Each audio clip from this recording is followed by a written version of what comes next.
What's up, everybody? Welcome to the ATL Sports HQ live show, the show for the fans, by the fans.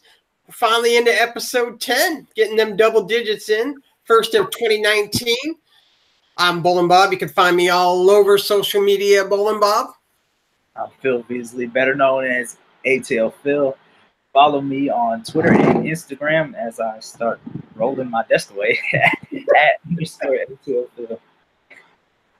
I'm Derek Clemens. You can follow me on Twitter at DClemens and Instagram too. Sounds good. You can follow the site, atlsportshq.com and ATL Sports HQ on YouTube, Facebook, Twitter, Instagram. And also the show can be found on all major podcast sites, including iTunes, Spotify, Stitcher, pretty much everywhere. We're making waves in the podcast world. If you're interested in writing for the site, we are actively recruiting for writers. So shoot us over a message. You can either message me on Twitter or you can message Phil as well. We got some cool stuff coming up this week. We got a Falcons recap where we're gonna recap all the positions for the year. In fact, our very own Derek Clemens will be handling the offensive line and defensive line in this Falcons review. Won't he? Yes, sir. All right, guys, let's get into it. The Atlanta Falcons. We'll do the Atlanta Falcons, and then we're actually going to go around the league a little bit today. Falcons, they did win their season finale on the road, beating Tampa Bay 34-32. They finished the season 7-9 this year.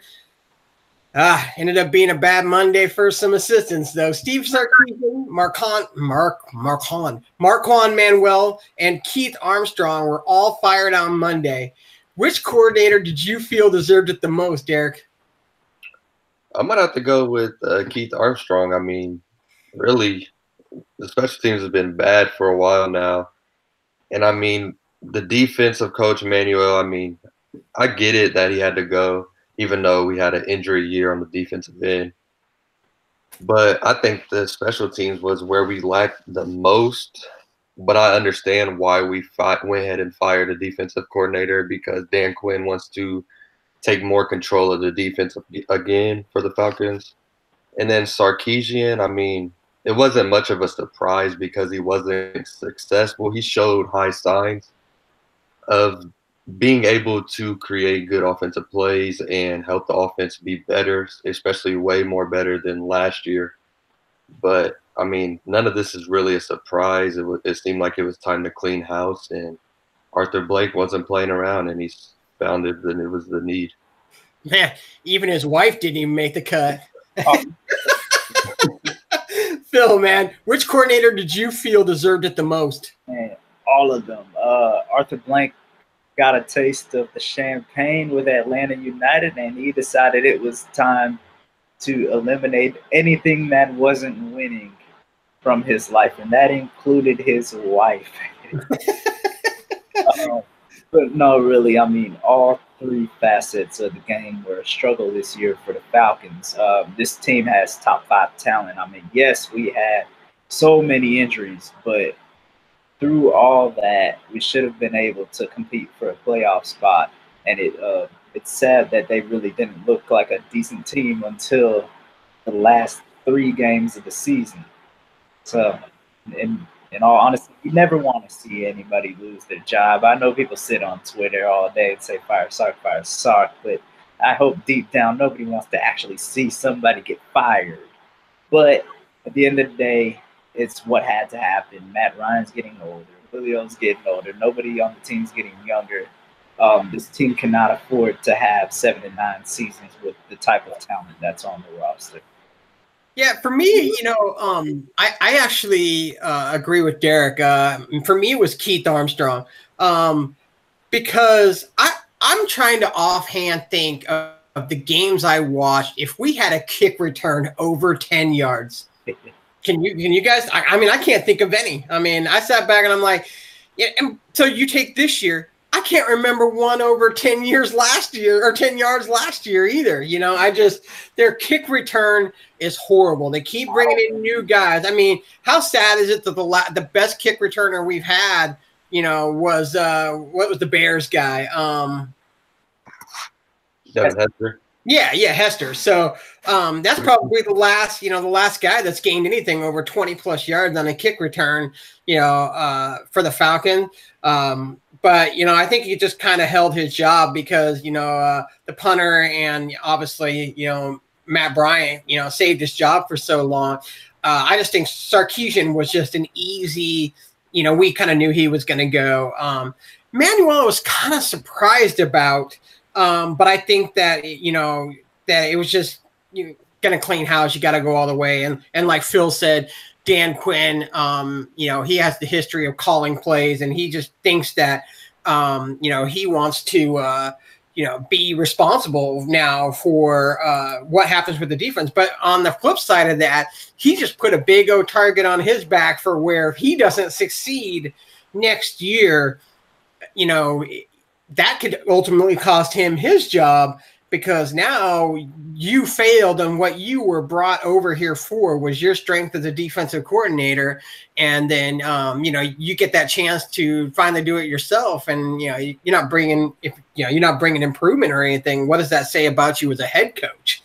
So next year is going to be really, really, really interesting. I've floated in my mind so much, that I think that he's not going to get a full season.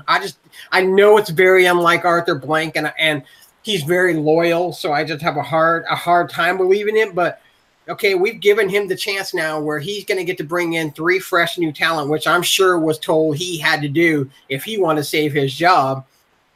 And so now, if they just don't show any improvement to start off next year, I wouldn't be surprised if there's just a mid-season change. I mean, nothing will surprise me anymore. I mean, he needs to go through coaches like Wise, apparently. So with Coach Quinn announcing he will call the defensive plays, that was actually made official last night. He was on a podcast last night, and I listened to it, and he says that he will be calling plays. They will not hire a defensive coordinator.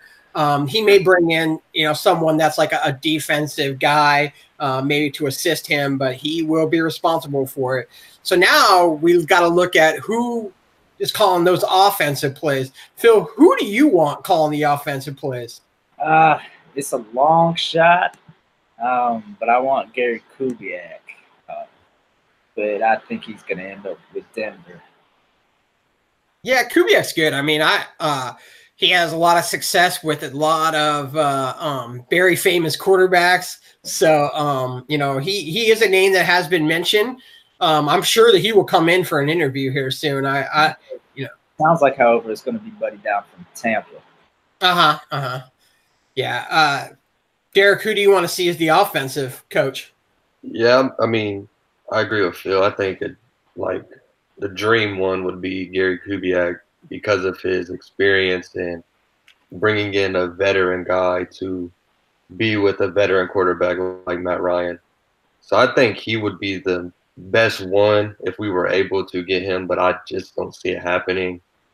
And, I mean, I guess it's going to be the guy from Tennessee. What's his name? I forget. The guy from Tennessee. The old offensive coordinator from Tennessee that we just interviewed. Oh, Dirk Cutter? Cutter, yeah. The Malarkey dude. Oh, Mike Malarkey? Yeah. I think he has. I think didn't he have an interview? Yeah, I haven't. I actually, I may have missed that, but I don't remember seeing his name come through. But I know that he has been mentioned for open coordinator jobs. So, but man, that would be a huge surprise to me. But for me, I think familiarity is going to be the key. So that's why I'm leaning towards Dirk Cutter is who I want coming in. It's someone that Matt Ryan feels comfortable with. And we all know what a comfortable Matt Ryan can really, really bring to the table. I'm not sure what Dirk Cutter's history was with running backs. Obviously, we know the history with the wide receivers. He's had talent, with him for wide receivers all the way. But I'm not sure how his running backs did under his offensive coordinator last time he was here. But I kind of like him. I really want them to stay away from Darrell Bevell. I just can't see any improvement how that can improve Matt Ryan at all. But Daryl Bevel just, I mean, all I could say is, he called the pass play, in the Super Bowl that cost the Seahawks on the 1 yard line. So, and he wasn't around the next year after that. So it just, I don't know. I'm afraid it's going to be him because of his history with Dan Quinn. But, Quinn, like yesterday on that podcast I was listening, he kind of dropped a hint that it might not even be someone within the pro ranks, and so that kind of got me thinking of some of the brighter offensive guys for out of the college level. Major Applewhite was a name that I kind of rolled around in my head, but it looks like that he is going to take the offensive coordinator job at Miami. So he looks like that he may not, or the Miami Hurricanes. So it doesn't even look like that he's going to be available at all. But he was the first name that I kind of thought of that it would be a good offensive coordinator in the NFL. So that's going to be something we'll have to watch. Like I said, it looks like they are bringing in a few people to interview for that.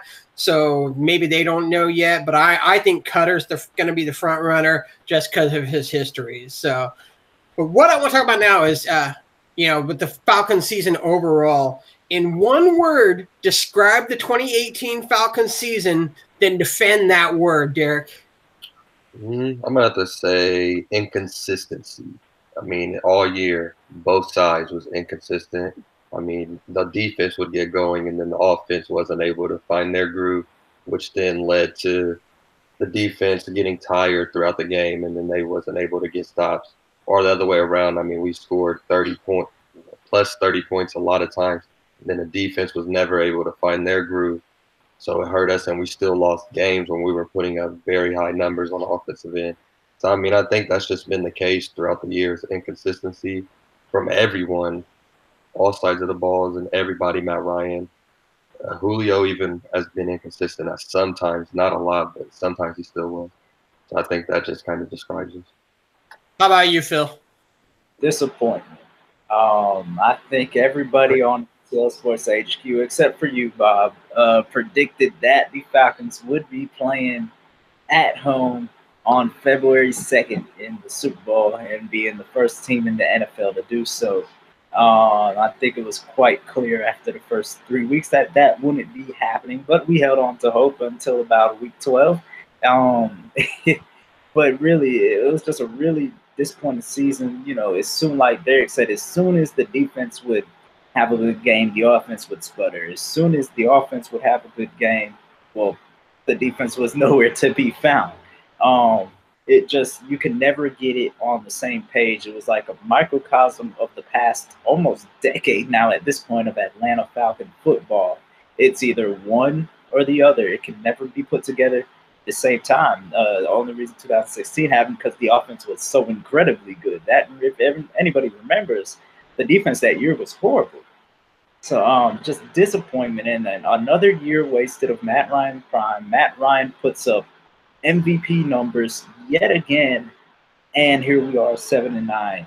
Julio wins the receiving championship, and we're 7-9. That just cannot happen. You have two of the most talented offensive players in the league, one of the most dynamic offensive units in the league, and we're 7-9. And every other year, it seems like we're go through this pretty much. Yeah. Both words are great. Both words that are ones that I considered, but mine's just disappointing. I mean, is all. Yeah, I mean, even I gave them 9 wins, even saying that they wouldn't make the playoffs. But I saw it from the draft, and I saw who they drafted, and as much as I love Calvin Ridley, and I thought that was a great pick, it was a wasted pick. It was a pick that we really didn't need in the first round at this time.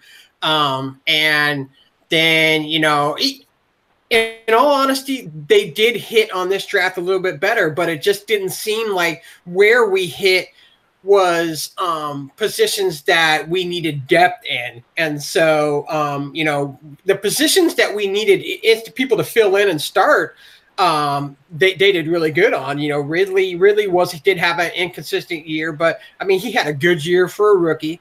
And so there was a couple of other guys that stood out. Ito Smith, I thought, ended up being thrown into the mix quicker than I thought he would be, and he proved to be a great piece addition when we lost Freeman.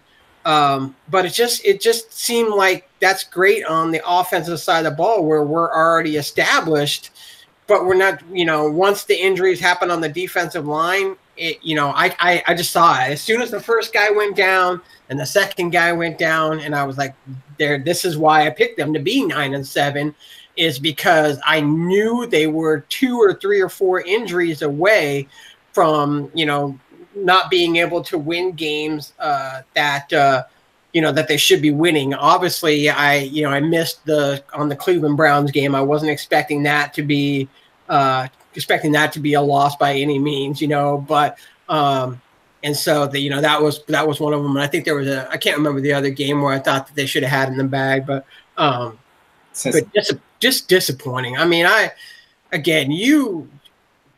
maybe they had a little more pressure because the Super Bowl's here in Atlanta, but that should have given them added motivation to have a good season and do well. So you could play in front of your home fans and stuff. And, usually when you have a Super Bowl that's going into a town, it's with a team that you're really not expecting, to be that great, not have a chance to play. I truly felt this year that I thought I could be wrong at 9-7, and this could be a team that could actually be a home team in the Super Bowl. But fortunately, I was right, and they didn't make the playoffs. And it's just sad. Next year's got to be better. Again, it's all going to start in the draft, and if they draft another offensive, like an offensive, weapon as far as running back, wide receiver, or any of the prime positions like that, I'm just gonna scream at my TV. So because there's things we don't need. I told I've been telling people, I was like, I said I'd make me laugh if they drafted a quarterback, because you don't need one, but hey, might as well draft one now. It just seems like a thing, huh? According to Twitter, we need one. Yeah. I know. I have no faith in Thomas Dimitroff when it comes to drafts. So, we'll have to wait and see on that. But it sucks that I was right, but I was right. Well, let's talk about go into the NFL now. And Black Monday, boy, it lived up to its name this year. It claimed a lot of head coaches. Marvin Lewis was fired from the Bengals. Adam Gase from the Dolphins, Vance Joseph from the Broncos, Steve Wilkes with the Cardinals, along with the midseason jobs that were open in Green Bay and Cleveland. Which job was the most attractive to you, Phil? Honestly, right now, out of that list, either Cleveland or Green Bay. Green Bay, obviously, because you have Aaron Rodgers, one of the greatest quarterbacks we've ever seen. And then Cleveland, I mean, for all that, it being Cleveland, they went, 7-8-1, or 7-8-1. I mean, that's not too bad. They got some talent to work with in there. You need a strong head coach because you gotta contain Baker Mayfield. But yeah, they have, out of that list, they have some of the most talent. Who's that? Said out of that list, they have some of the most talent. Cleveland. Yeah, definitely. That's a nice job. Derek, what do you think, buddy? Which job do you want? I mean, yeah, surprisingly, I think Cleveland really does look the best for a new coach to come in. I mean, they have all the weapons. They're all young. Baker Mayfield played well. The defense actually stepped up at some times, and they just showed potential to be a force in the future. So I think that would look good. And obviously, Green Bay too, because it's Aaron Rodgers. You never can turn down Aaron Rodgers, even though besides him they really don't have anything else, especially on the defensive end. And I guess the Broncos isn't as bad. Because they have a good defense that has showed a high ability to play well. But I would say Cleveland's probably the best option. Yeah, Broncos drafted well last year. I mean, Bradley Chubb came in and was fantastic. They drafted a running back, and he also played really well. But their problem is just no quarterback. Yeah, I was about to say they got Case Keenum.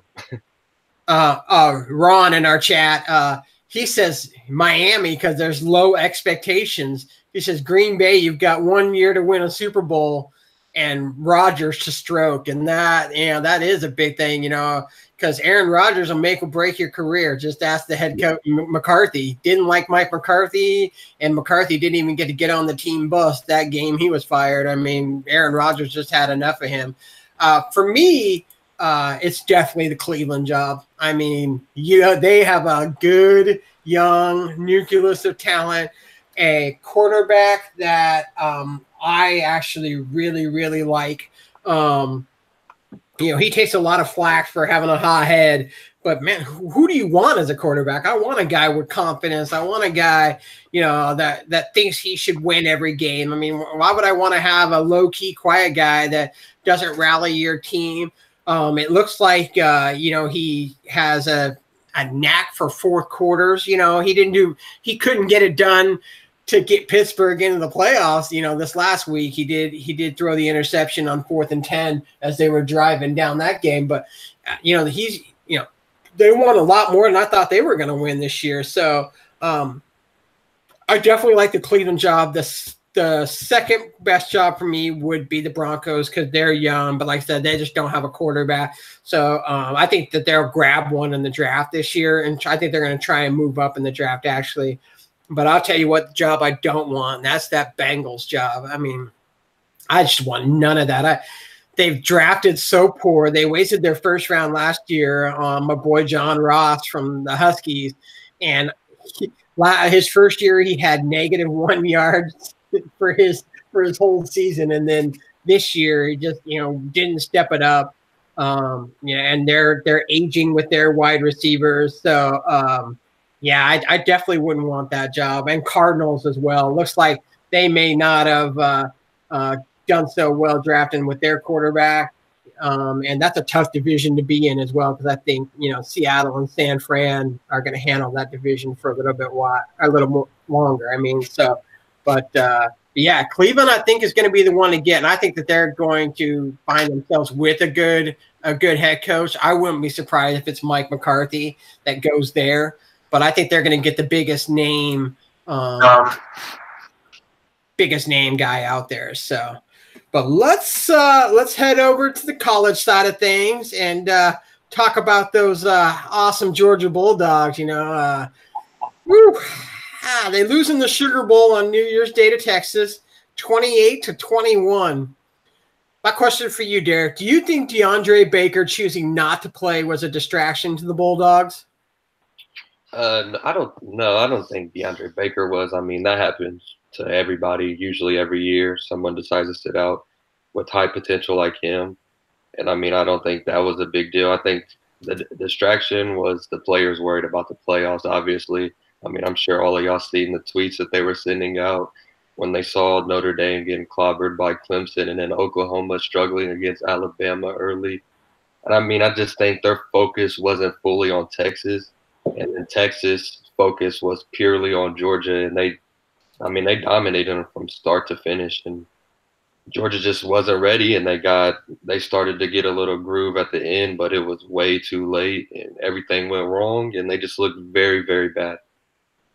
Yeah, I almost, even in the shutout against LSU, I thought that they, showed more fight in that game getting shut out than they did for in the game against Texas. But Phil, what do you think, man? Do you think DeAndre Baker was the reason?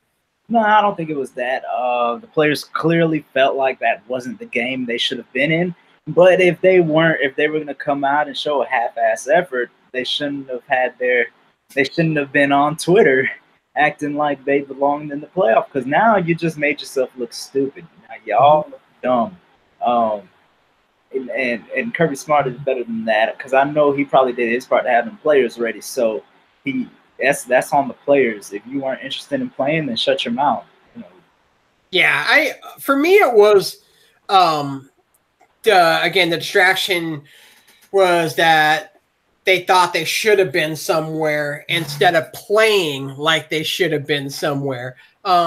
You know, I was on Twitter for pretty much the entire game, and I heard a lot of, oh, they just didn't care about this game because they thought they should have been in the playoffs, and I'm like, you know, what better to show the committee than to roll over Texas like 40-0.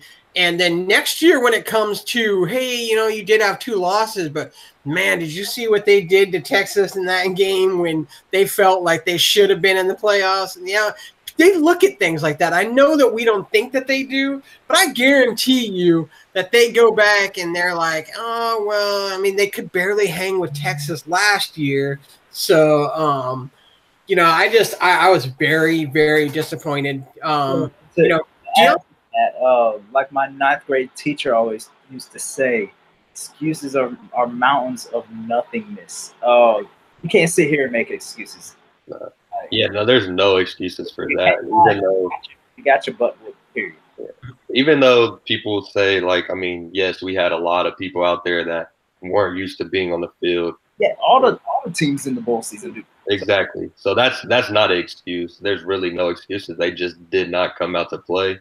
I mean, I guess the only good thing is that some of those young guys that haven't played this season did get a chance to actually get some college experience. But still, it was just a terrible outing. And, I mean, you never go into any game saying that it doesn't matter. And I know Kirby was not preaching that. I know Kirby had tried to make sure that the team was still focused on the task at hand, but they just weren't, and it was obvious. Yeah, I want to throw a quick question in that, you know, kind of a surprise question, but Derek, if you were DeAndre Baker, are you playing that game? To be honest, probably not.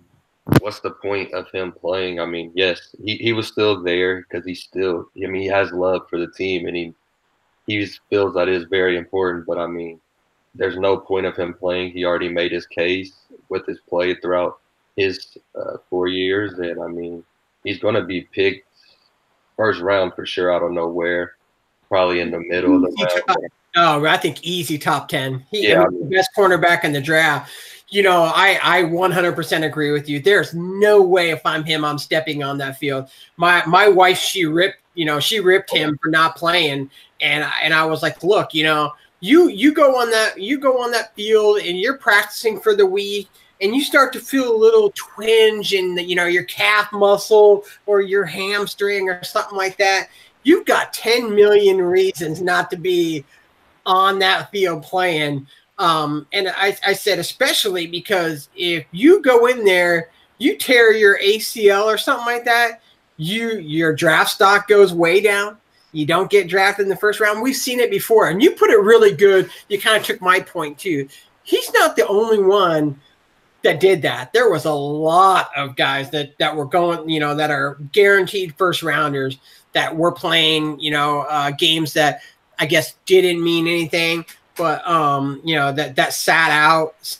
So I just think it was more noticeable because Georgia was kind of saying, "Hey, we should have been in we should have been in the top 4." So he may have been the most noticeable, but I mean, you've seen people doing it during the middle of the season, like Bosa and stuff. I mean, obviously got hurt, but still he shut it down, and I mean they were in the contention of a playoff. So I mean, I think you're going to start seeing that. You're going to start seeing that in other sports too. You got a guy that's going to go into the NBA draft, and you're in the NIT tournament. Are you really going to risk something happening to you for the NIT tournament? Hell no, man. I mean, that's not a chance. I don't look down on him at all. As fans, I think they're just more selfish thinking because they're like, oh, we want you to play because we want to win, but they don't think about their careers and stuff. But I know for sure that the teams understand, the players understand, and they want the best for their teammates. So. Yeah. Well, shout out to Phil's 9th grade teacher for that awesome quote. But let's kind of flip that question around. Phil, are you surprised that a Kirby Smart-led team came out flat like this? Yeah, Kirby Smart, he just seems like a very fiery coach, one that'll have you ready to run through a wall at a moment's notice. I really think it was on the players, them feeling slighted instead of going out there trying to prove a point. They were just like, it seemed like they were just moping because, well, obviously they were, because they got onto Twitter to air their grievances. But what they should have done was stayed quiet and said, well, we'll show them, and go out there and beat Texas 40-10 or something like that. Yeah, Derek, were you surprised that, a Kirby Smart team came out like this? For a second, I thought Mark Richt was on the sideline one last time coaching. I mean, that was a Mark Richt moment for a Georgia team like that. I mean, be one of the top teams throughout the season and then lay an egg like that. But I mean, it is very surprising. I didn't see it coming, because I know Kirby Smart, and like he's going to do all that he can to get a team ready, and I just think that the team just wasn't with it, and I wouldn't put it on Kirby Smart. And I mean, I think he'll use this as an example in the future next year and make players look back on this and show what happens when your focus isn't fully on the task at hand. After the first half got done, and my wife and I were talking, and I said, the thing to me, I said, boy, our Kirby's going to walk into that locker room and he is going to rip them apart, and I expect them to come out in the second half, and and then they just come out flat again in the second half, and that's when I so I was surprised. I mean, I would never thought, you put it, Mark Richt like it. It was very Mark Richt like, just, not showing emotion. And, it definitely surprised me that, this is the way they played again. And, I don't think they took it serious enough. Texas had a lot to play for, but you guys are killing me. But yeah, so it just, it surprised me for sure, but. The third topic is the Atlanta Hawks in the NBA, as we're losing it on this show tonight. The Hawks week since our last podcast, they had a 123-120 win over Minnesota, 111-108 win over Cleveland, 116-108 loss to the Pacers, and a 114-98 loss to the Washington Wizards. After starting the rough swing 2-0, did fatigue finally hit the Hawks at the end, Phil? Yeah, you could tell in the end of the Washington game, because that was not a 16-point loss. I mean, it was on paper, but that was not the effort in that game was not a 16-point loss. They played really well in that game until the last 4 minutes, where they just kind of ran out of gas. I think our lack of depth started to show, and also our injuries. And then we just, even in these wins, we cannot hold on to the ball. That's just who we are. We turn the ball over at a horrific rate. It's near 19 a game. That's horrible. It almost cost us that first game. Realistically, the only reason we beat the Wolves because they shot themselves in the foot. Almost cost us the Cleveland game too. They're young, they're trying, but that is their Achilles heel. Right now, they're doing almost everything else well. They're shooting well. They're sharing the ball well. They're rebounding amazingly, which I can't remember the last time a Hawks team had a team that was good rebound. Because remember how bad we were, even in the 61 season at rebound. But the team is playing really well. Coach Lloyd Pierce deserves so much credit. But he can only do so much. Trae Young can only do so much. Kevin Huerter can only do so much. And John Collins can only do so much. We're missing pretty much 3 starters right now. Dwayne Dedmon is in and out of the lineup. Alex Len is in and out of the lineup. And then Torian Prince is still gone, as well as Kent Bazemore. So we got Huerter playing 40 minutes a night. He's probably never had to do that. 22 and college, 25 in college. So, and they played a lot less. So we're just, we're trying, and it's really exciting to watch. And, I think eventually we'll come back to earth. We're probably going to go on a little losing streak, but it's not like earlier in the season where it's like, oh my God, these guys are awful. But I'm trying to rack my brain and think who the last good rebounder we had was. Probably Kevin Willis. You know, they're exciting to watch now. If you're not watching because of our record, you really should just take some time, throw away win and loss, and just watch and appreciate how hard this young team fights, because it's really something to marvel. Half the fun is watching these guys grow together. Going through the growing pains of throwing the ball away, 15 to 20 times a game. That just comes with a learning curve, But after starting it 2-0, you think fatigue finally hit the Hawks there, Derek?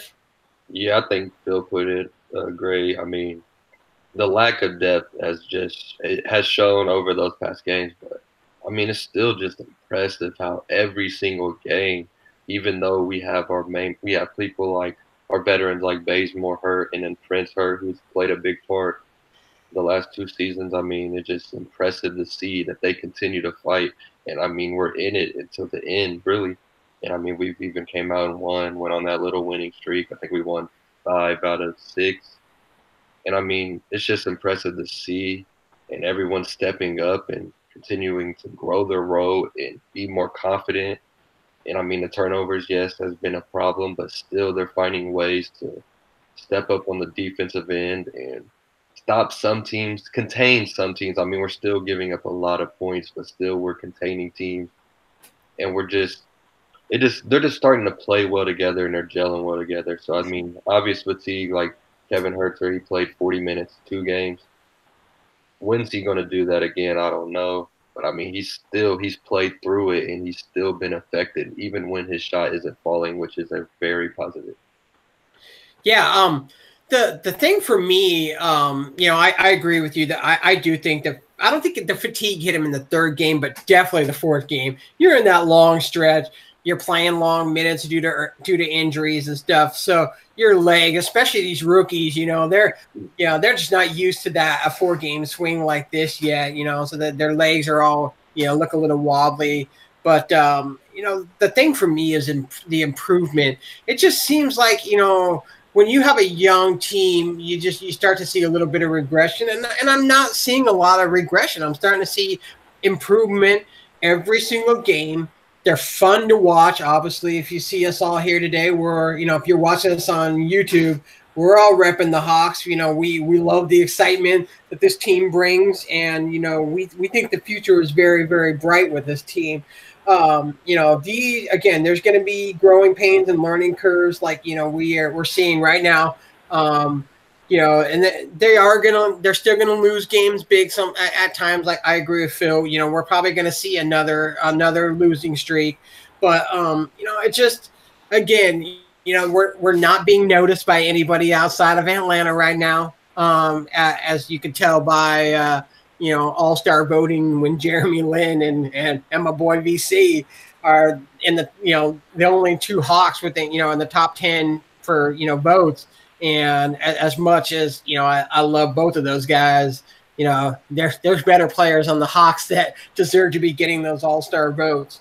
But it's going to be interesting to see. I think the all-star break will be good for these guys to get a little bit of rest, clear their heads, and then come back strong. For the second half, I'd like to see a little bit more improvement on the record side for the second half. And so, I mean, again, for when you have 4 or 5 game stretches like these, there are going to be some rough ones where you're just like, man, are we done? Do we get a few days off? And it hasn't been for the Hawks. They've just been pumping out game after game after game lately, it seems. So it'll be good for some of these guys to get back and healthy. I'm not sure how is Torian looking, Phil? Haven't really gotten an update. I know he was on the court before the game on Saturday, getting some light workout in, but that could still be 2 weeks. I remember it took John Collins like 2.5 weeks. So I think Baze is 2. Baze is 2 weeks too, or is he 5? 2 weeks, and then evaluated. So we don't know exactly how long that'll be. Yeah, he's old. He's got to recover from injuries, So. Yeah, it's real unfortunate timing for him. Bazemore, though. He was playing the best ball of his career, and he was really helping the team. All right, Derek, I got a question for you, man. Does John Collins deserve to be an all-star, and should he enter the dunk contest?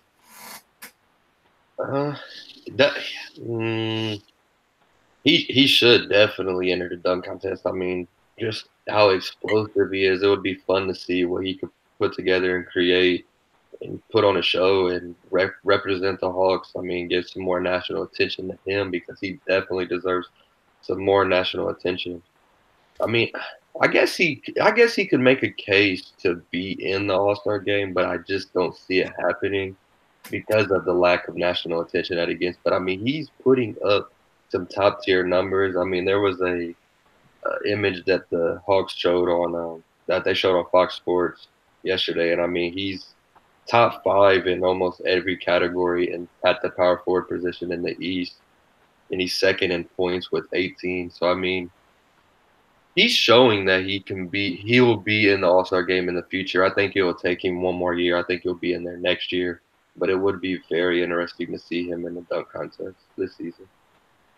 Yeah, Phil, what do you think, man? Do you think Collins should be an all-star? And how about that dunk contest?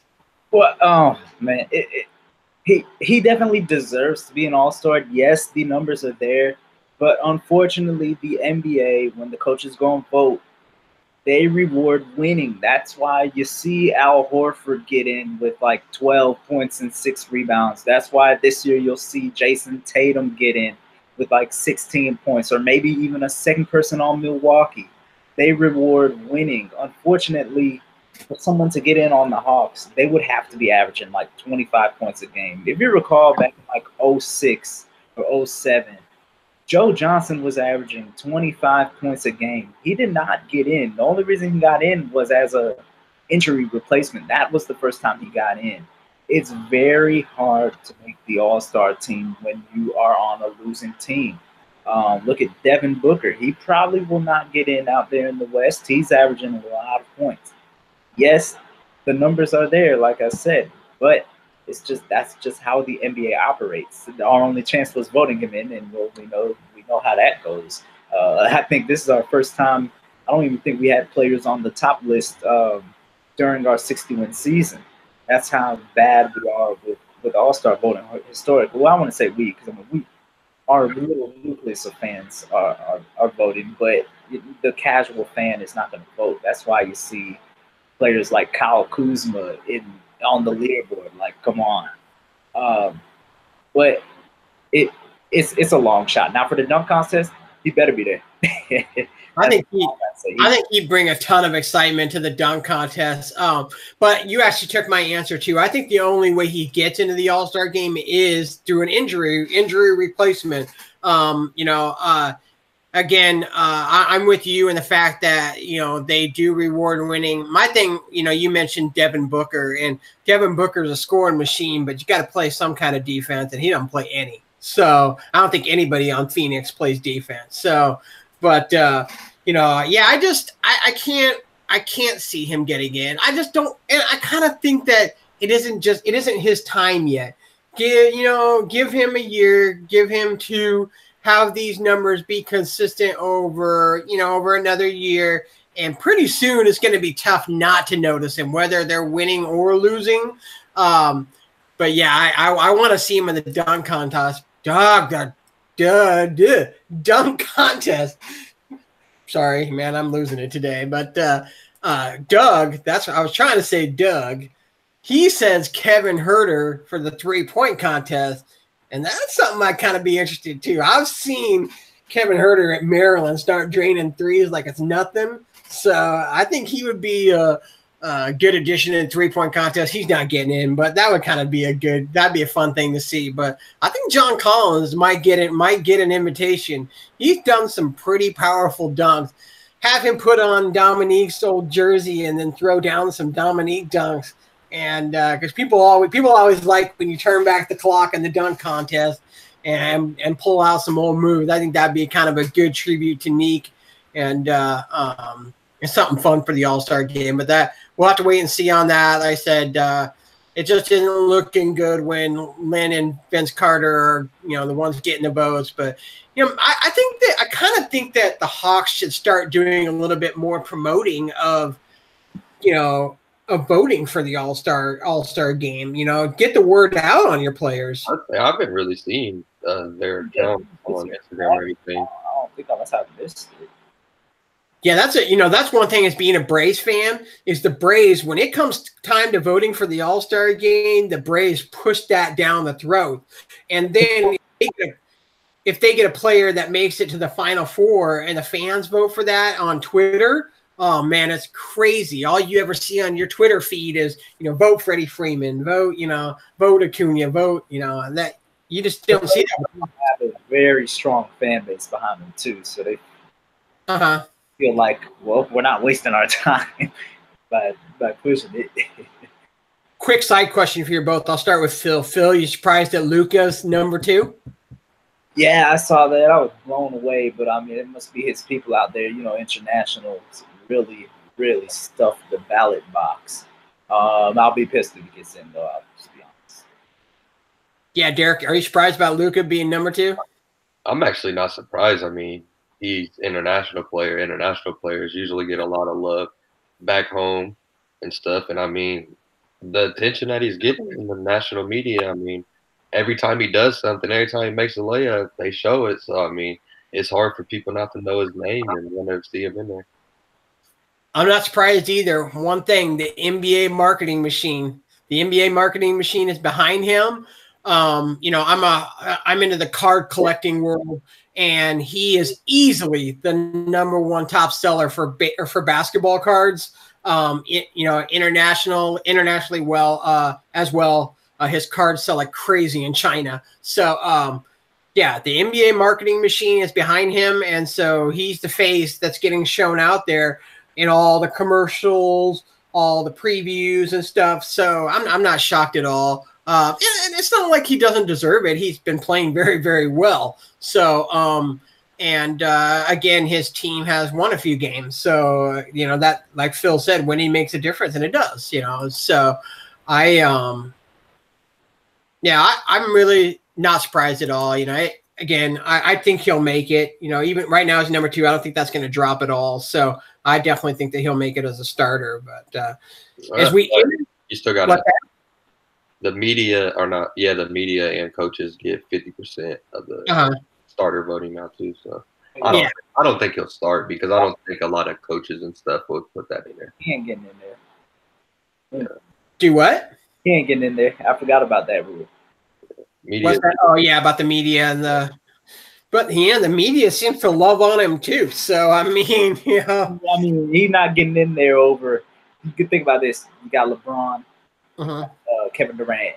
You got Paul George. Those 3 right there. That's who I think should be starting this year. The old time crew. Again, they've made their place, and he's another one that he'll be in that All-Star game for many, many, many, many years to come. So he'll have his time. So as we enter the middle of the NBA season, who do you think will play in the NBA Finals, Phil? Who do I think or who do I want? Shoot out both if you want. Who do I think? Golden State and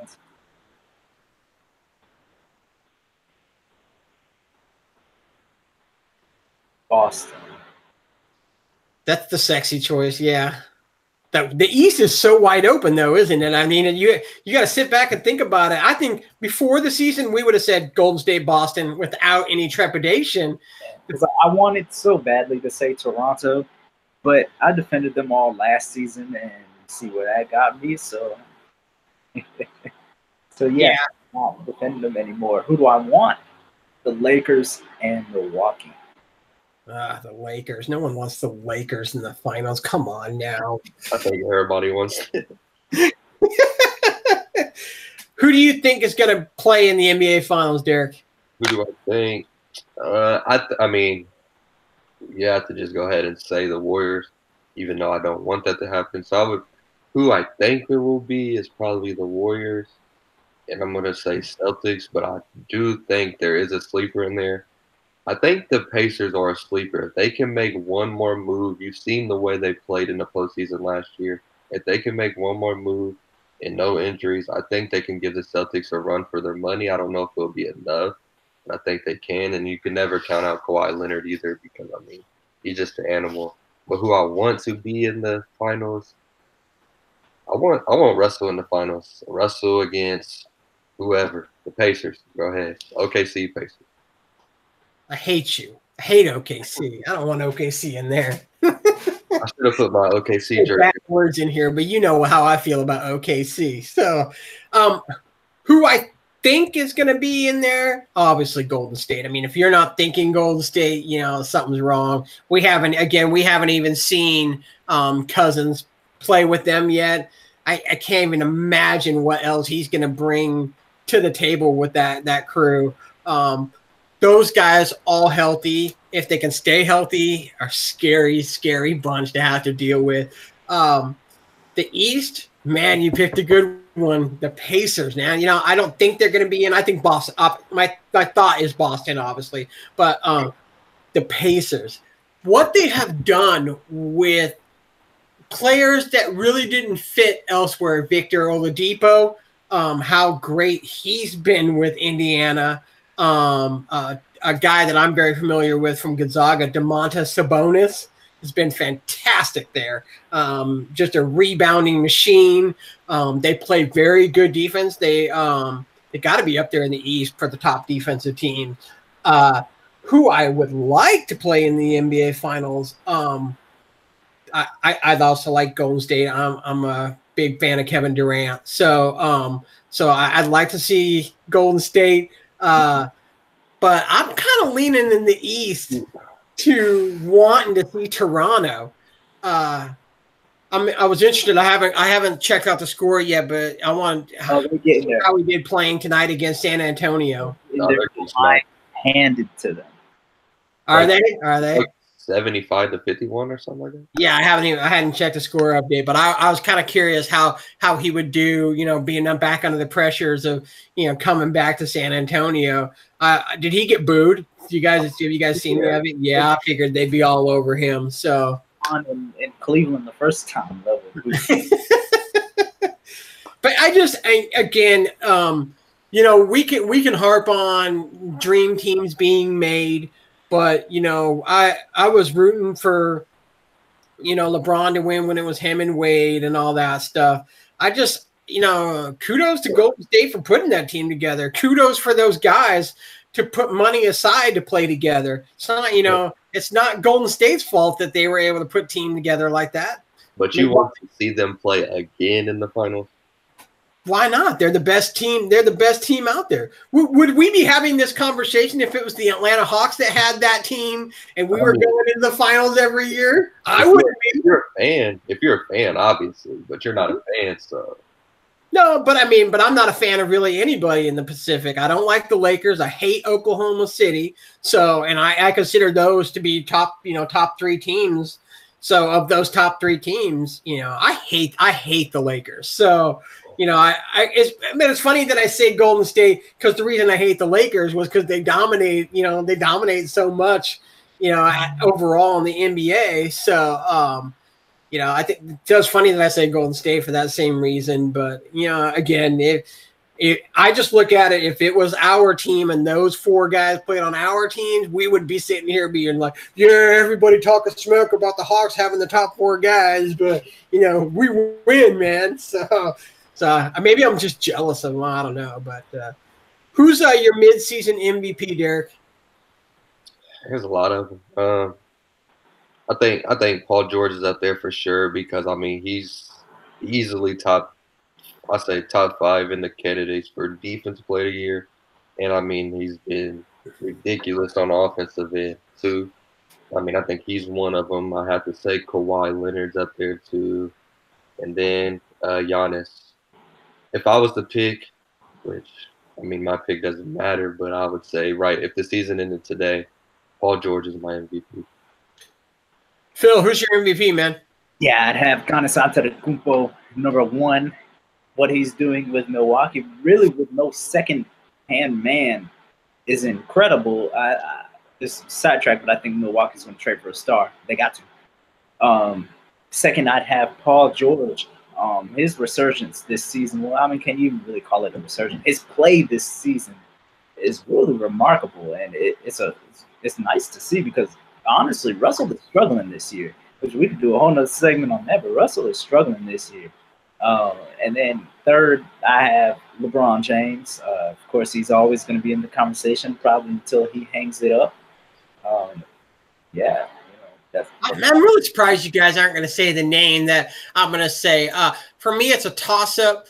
Paul George has been spectacular this year. Spectacular. I mean, from number one, spurning LA, where I thought for sure he was going to go, to realize that he could build a big thing with Russell Westbrook, a younger player. I want to see those two gel in the playoffs instead of the regular season. But man, he's just stepped it up, and it's hard to believe you're going to say Paul George stepped it up because he's always had, a great game. He's a superstar in the league. So, but man, he's just been something else. But over the last 3 weeks, James Harden has been unreal. I knew you were going to say him.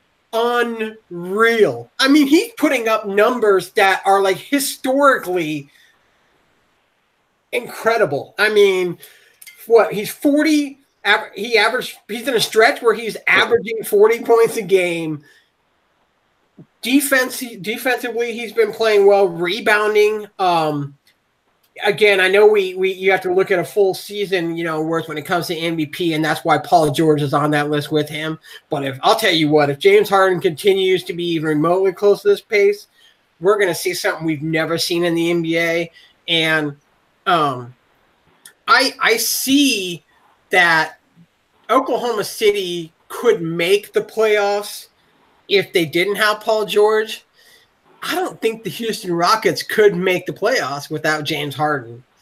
So, that's another reason why I put Harden with Paul George. But I definitely think I wouldn't be disappointed if either of those two took it.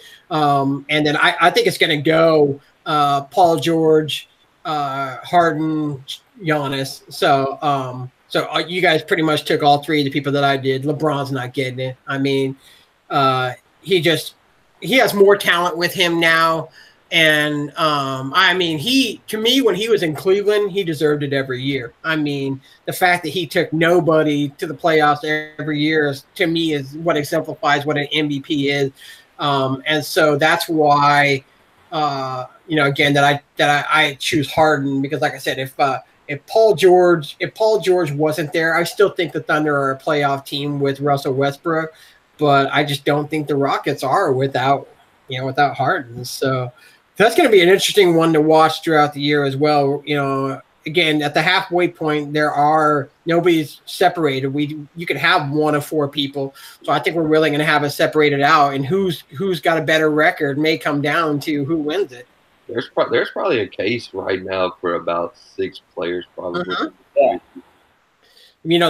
The case for each one of those 4 that we named for being number 1 right now. Yeah. Giannis, to me, where he steps up, is what a surprise the Bucks have been overall as a complete team. I definitely, we didn't mention them as being a team that we thought they could come out of the East to win, but they've proven that they can hang this year. So, they could be that surprise team coming out of the East. If they actually did the award off of most valuable, I think he would win it easily. I mean, that team would be nothing without him. Yeah, I agree. Everything for him.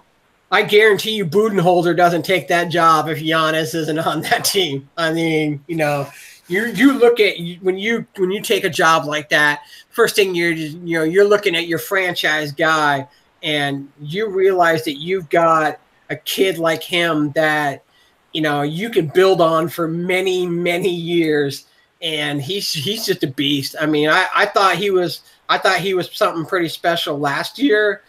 I think he's better this year than he was last year. He continues to get better. Shooting the 3 consistently. Mm-hmm. What would that ever happen? had he not got hurt last year, we could be talking about some records that he would have set last year because he was on incredible pace until the injuries got to him last year. So that's one thing to watch with him is can he stay healthy for an entire year? So, but yeah. I think a reason, like for me, the reason why I would say that the Bucks would be there is because of that downfall that he cannot shoot, and teams in the playoffs, they'll adjust to that and they'll find ways to limit his him being able to get to the paint and then force him to have to shoot. So that's why I don't really see them as a contender right now. They're to me, they're exactly what you said about the Pacers. They need to make a trade to bring in someone that can complement as a complementary piece to maybe bring them to the next level. My thing with Indiana is that I think that they need a star. I mean, they've got a bunch. I know we could probably say Oladipo is their star. He's definitely earned it. I mean, but I just think that they're still a bigger name away from being that elite top tier team, but they are the team that could walk in and upset anybody. So I actually think a star name like that would actually kind of maybe hurt their team, their chemistry that they have. Yeah, that's true. I mean, now that you bring that up, that's actually a really good point. What's that? They have that like Rookman's mentality where they those blue collar guys. Yeah, again, I mean they brought in they went and subscribed to the defense first philosophy in a league that's now gone strictly offense, and it's shown. I mean, with again last year in the playoffs when they were such a dangerous team because teams weren't able to really kill them on the scoring aspect of it, and so if you're able to keep it to a high 90s, low hundreds game, they've got just as much chance at winning, getting to the finals as anybody does. I mean, I think they just do a lot of things well. I mean, they can play at a fast pace, or they can slow it down. They can kill you down low with Miles Turner, and I mean, he's also expanded his game to the 3-point line, so they can spread you out or work you down low. And I mean, they have that defensive anchor in Thaddeus Young. He can guard pretty much anybody in the league. Dougie, he brought up quite a bit of things in our YouTube chat. He said for his finals prediction, he said Lakers versus Celtics, only if the Lakers get Anthony Davis. And then my wife, she said Warriors and Celtics, but he said the Pacers should trade for Bazemore. But I kind of think Bazemore may go to the Bucks, just because of his familiarity, with coach. So, he said or Taurean Prince. And he kind of mentioned another sleeper for his MVP that's kind of been talked about, Derrick Rose. But I think Derrick Rose has got that comeback player of the year waiting for him, but he's not an MVP. I mean, he doesn't have that for some reason. He probably thinks he's an MVP, but I give him that comeback player of the year. Shout out to him because he has been definitely the most improved player there by leaps and bounds. But Doug also said a really good trade that would never happen, but Klay Thompson to the Pacers would be a nice addition for them. Not really a superstar, but Klay Thompson to the Bucks. That would be perfect.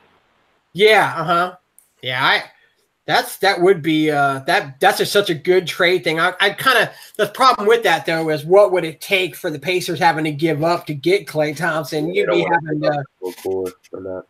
Yeah, you would have to it would take away what they've built as being a young team. So a name that could come up for either of those teams, I mean any team really, but Bradley Beal, the Pistons might deal him soon. I mean it's looking like they're about to tank.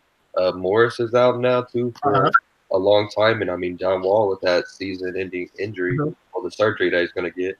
So I mean they might look to move Bill for some picks, and one of those teams like the Bucks, the Pacers, maybe even the Rockets might even look at it. Well, they don't. Never mind, they don't have that. I thought when they traded for Ariza, I thought it was so that they could package Ariza with either John Wall or Beal. I really honestly think that they wanted to package Ariza with John Wall and have the Lakers take that on as bad as the Lakers wanted Ariza. They were thinking, oh, we could get rid of John Wall if we just get Ariza. But then when Wall disappoints everybody again, is out for the year, and has another year where he's waste of talent again. So he frustrates me every year. I'm through thinking that he's going to be the next level star because it just never happens. I mean, he for the first 2 or 3 years that he played, I thought that he would be someone we'd talk about for years and years and years on end. And it's just the last 5 years, maybe not 5, but 3 or 4. All we talked about is that all you got, John Wall? Really? So, I mean, he's definitely a disappointment for me. But let's head into some buy or sell now. We got some pretty interesting questions this week. I liked them all. First, Le'Veon Bell, and now Antonio Brown. Causing issues in the locker room in Pittsburgh. Some say it's time for Mike Tomlin to go because he can't control the locker room. Buy or sell Mike Tomlin as the Steelers coach, Phil? I gotta buy. I think he's been a great coach for many years. Seems like they got a lot of hotheads in there, and then add to the enigma that Ben Roethlisberger is. That's a lot to control. I think if anybody can do it, it's Mike Tomlin. He looked like he don't play with that stuff, so I gotta buy him. Derek, you buying or selling Mike Tomlin? I'm buying it. I mean, I think mostly on Ben Roethlisberger. I mean, he's just not a leader. I think he puts the blame on everybody else, and he doesn't step up for his team. So, I mean, it's not Mike Tomlin's fault. I'm putting it all on Roethlisberger. I mean, as a quarterback, as a veteran quarterback who's been through it all, I mean, you just got to be a leader. He's far from it. He doesn't. He puts it all on everybody else. And, I mean, Antonio Brown, I don't know what's wrong with him. Le'Veon Bell, he's really – I mean, he did what he had to do. But, I mean, that team, I think it's time to look at different options, and I think it's time to sort of rebuild it. You never see on Twitter anybody ever coming to the defense of Ben Roethlisberger. You always see Ben Roethlisberger on Twitter saying, "No, there's not any problems with Antonio Brown. I love him. He's like my brother in here. That's just the way it is." But you never see Antonio Brown on Twitter saying, "Yeah, Ben, you're right, man. No issues." So that's an interesting take on things. My problem with Mike Tomlin, I'm actually going to sell Mike Tomlin because the NFL is a win now league, and he ain't winning, man. He's not bringing them any more championships. It's been over 5 years since they last won a championship. That's now we're back into let's just get him into the playoff. He has a wealth of talent. You could say that last year he had the number 1 running back and the number 1 wide receiver. Still can't make things happen. They always have I wouldn't say an elite defense, but they have a good enough defense that they should be winning championships. I think that he has a tougher time with trying to be a likable coach instead of being someone that controls locker room and get the people out that are causing problems. We're about to see how good he really can be because I don't see Le'Veon Bell coming back to that team at all. In fact, I think he's going to go to the Jets. And so without Le'Veon Bell, and then you've got another wide receiver that is also disgruntled, who's also going to come having problems. It's funny. I was watching a TV show, some music show last night. It was like Unmasking or something like that.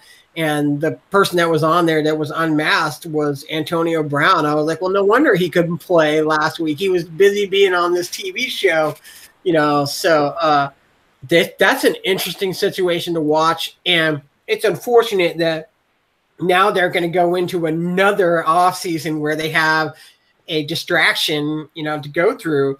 I honestly think that they should just let Antonio Brown go.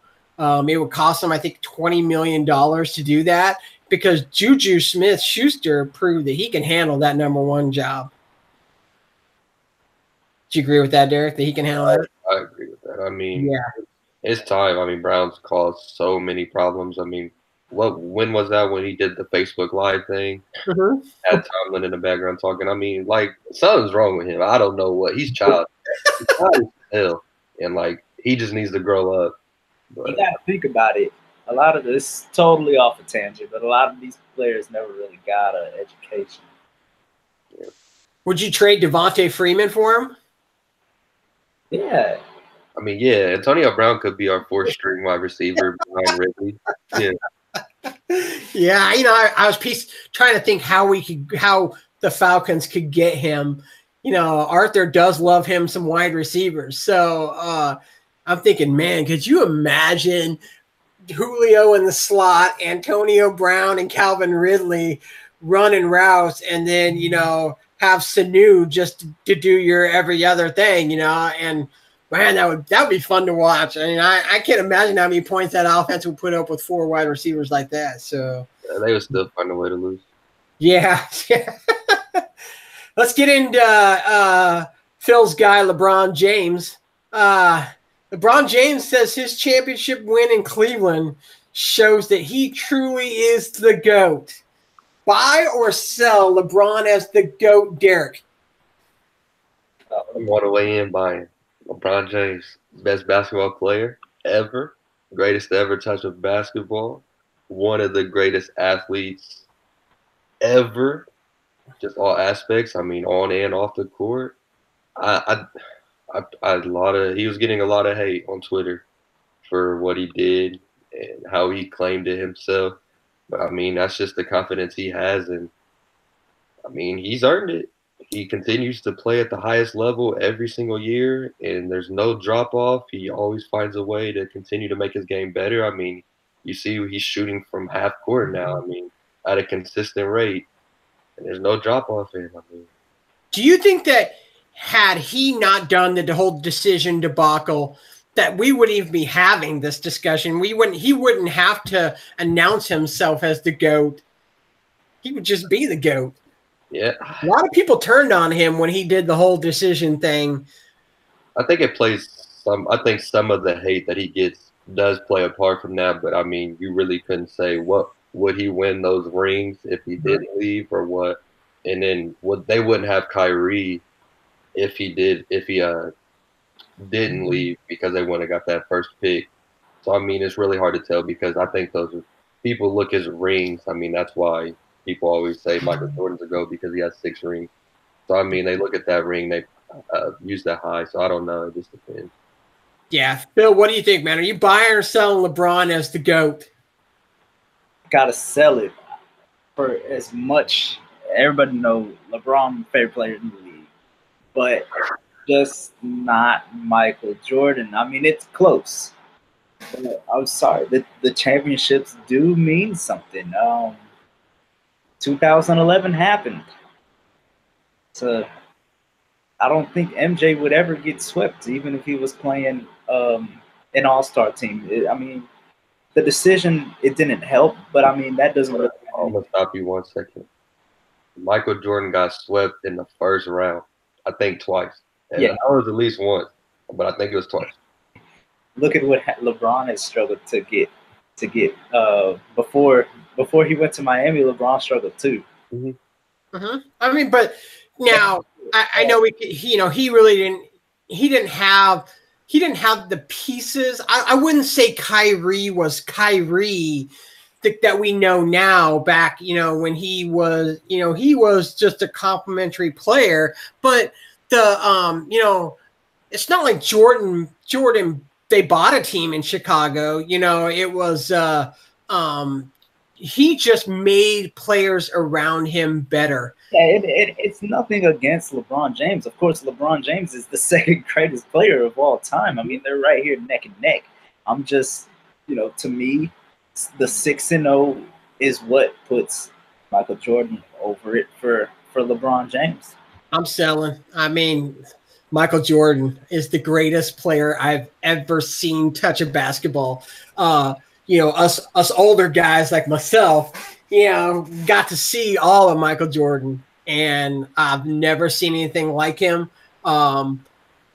I would say that LeBron has moved up on my list over Kobe. Kobe was a very special player. I mean, yeah, another one that I saw pretty much all of his career, and I got to see him a lot, especially with him being, on the West Coast with LA. Those were my primetime games when I was living in Seattle. So to get, I got to see a ton of him, and he was always on that list. But I think LeBron has moved over him.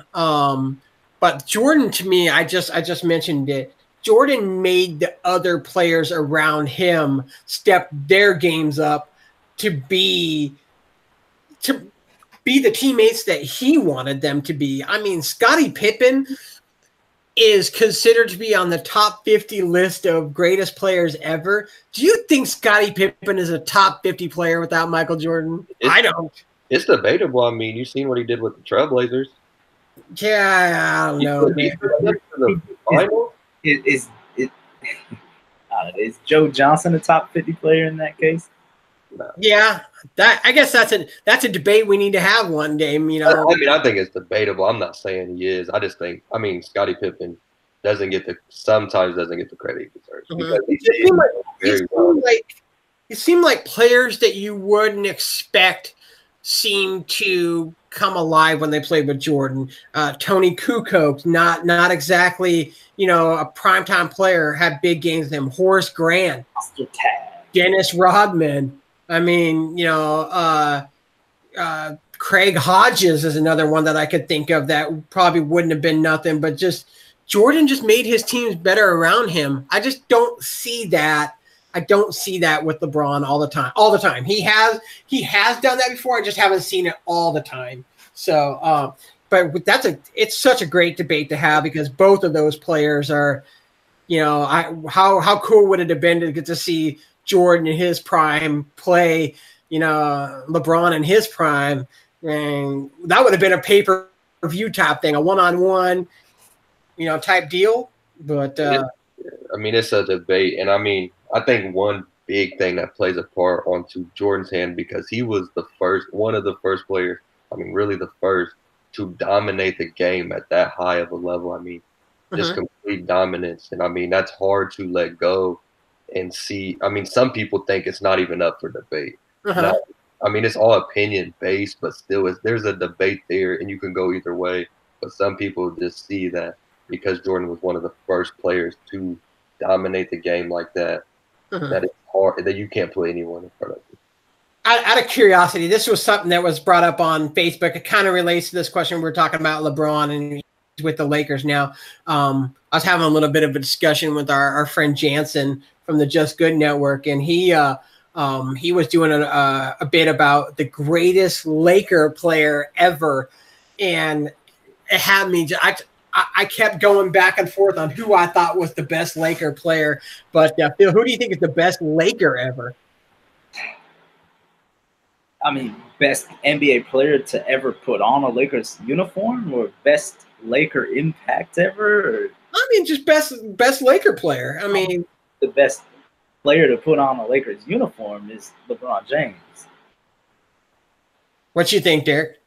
If we're going off best player to put on a Lakers jersey, that's obviously LeBron. But if we're going off the best player to like for the Lakers that played on the Lakers, then I'm going Kobe. Yeah, I actually went Magic. But Magic and Kobe, again, it's just like LeBron and Michael Jordan. We could go back and forth 1 and 2 on either of those. But Kareem was in the discussion. The guy that's the NBA logo. We were talking about him too. Yeah, he was in the discussion as well. But yeah, if LeBron wants to go on TV and say he's the GOAT, who are we to argue? Also, when you should always have great confidence in yourself. Yeah. It even being a debate, of course, LeBron is going to think he is. Mm-hmm. Why did we love Michael Jordan so much? Because he had all the confidence in the world. He made himself look like a superstar. And that's just, we can't get on LeBron for feeling like he's a superstar, because he is. I mean, they both have the resume to do it. So whether you like him or not, you can't argue with the fact that, he's one of the top 3 superstars to ever play the game of, whether you have him 1, 2, or 3. He's one of the 3 greatest players to ever play the game. I mean, again, it's not like anybody's argument in this one is wrong. I'm curious if anybody in YouTube wanted to chime in on that, but I don't see anything in there. But Mark Richt, good old Mark Richt. He has announced his retirement from coaching this week. It was such a successful run there in Miami for him. Buy or sell the career of Mark Richt being a successful one, Phil? Yeah, I mean, I definitely think he had a successful career. I mean, they had several Sugar Bowl appearances in Georgia, and then they had that really good year in Miami. I'd say it's a success. I mean, there's certainly been a whole bunch of worse careers. Yeah, Derek, buy or sell is his career being successful? Yeah, I agree. I mean, his career was very successful. I mean, he's obviously not one of the best, but I mean, he had a successful career. I mean, all those winning seasons. I mean, yes, there were losing ones. And I mean, the Miami run, I mean, yeah, when was that, 2 years ago or last year when he? 2 years ago. Yeah, the turnover chain, and they were one of the best teams until their last 4 games. Yeah. Until he finally pulled the classic Mark Richt and lost all those games. But yeah, I mean, he's had a successful career altogether. Man, I'm selling this like a used car. I just one SEC championship. How many national titles? Zip. That'd be a great success if you're coaching Temple. That's a great success if you're coaching Central Florida. That dude had one of the best jobs in the world at UGA. He had a run going at Miami to start his first year based off of another coach's recruits. But he did get them playing the best. He did, that turnover chain was a big thing until they were the ones turning the ball over the last 4 games. But, I'm selling. I think he is the most overhyped coach I have ever seen in the NCAA. Him and Bobby Petrino are neck and neck for me. I don't get the hype at all. But yeah, I mean that always gets me into a little bit of trouble with a lot of people, because everybody I know, even my buddy that works with me that went to University of Georgia, they all like Mark Richt, and I'm like, man, I can't buy it. So that's why I gotta sell it. But ending shout outs, Phil. Who you shouting out, man? Definitely shout out all the listeners, all the people on the site. We have a reduced crew now, but I feel like we're doing a good job so far this week. We're trying to do a lot more in 2019 with the site, a lot of different things. I hope everybody out there is ready, because we're trying to become the go-to source for all things Atlanta sports, built for the fans, by the fans. I'm sure you see that on all our branding. So stay tuned. We might throw some more T-shirts at you. Might ask for a little more of y'all money, but trust me, it's all for a good cause. Who are you shouting out, Derek? Yeah, I just want to shout out everybody that's listening. And I mean, shout out to us for continuing to go. I mean, we finally made it to the double digits and are going to continue to put out shows every single week. And I think it's going well. Hope y'all guys continue to listen.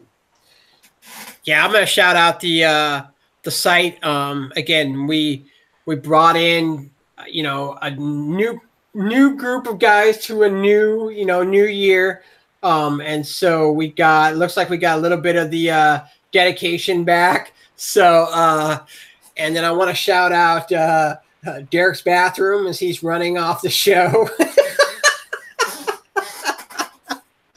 But yeah, we got a lot of exciting things planned. We are going to have a couple of specials this year, NBA draft special, NFL draft special. We look to be bringing in some guests to help us with that that we think you'll really, really like. And then we got a Braves live thing that I'll be working on here pretty soon. We should be debuting that hopefully within the next week or two. Just waiting on a couple of props for that show to show up here. But yeah, and then shout out to you guys as well, all the people listening and watching on YouTube. Please, please, please rate us on like iTunes and stuff so that, we can jump up to the top of those Atlanta podcasts and, new people will have a chance to listen as well. So, but thanks a lot, guys. Thanks for listening to that ATL Sports HQ live podcast. And we will see you guys next week. Peace.